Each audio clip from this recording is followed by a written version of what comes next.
Hey guys, today I'm going to go over a quick fix for a planer that's not feeding the boards through properly. A lot of times the boards on a planer will get stuck halfway through and you got to kind of help push it through, and it's kind of an inconvenience, leaves for a crappier finish. So I'm going to give you a quick fix for that.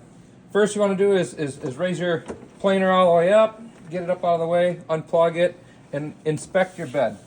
If there is sap on the bed, then you're going to get that sap cleaned up. The best way that I've found to clean up the sap is a little bit of brake cleaner. If the brake cleaner isn't cutting it, I'll hit it up with penetrating oil or a WD-40. That usually works really good on the sap. Get the sap off, then go ahead and hit it again with the brake cleaner, get all the oil off. And then you're going to take a little bit of car wax and we're just going to wax the bed. Now what this does is it'll take a sticky surface and make it super slippery and allow the boards to slide through easier.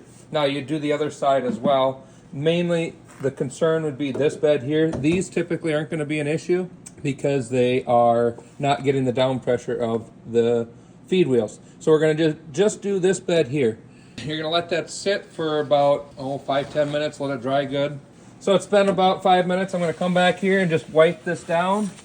And we're going to get all the wax off of here, and you'll notice as you're wiping it, your hand is going to move much easier across that metal. Even if there's no sap on there, a coat of wax will slicken that up and make the boards fly through faster.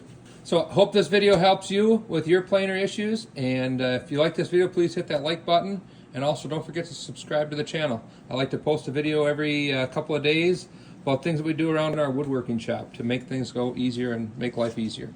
Thanks again for watching, guys. Hope to see you in the next video.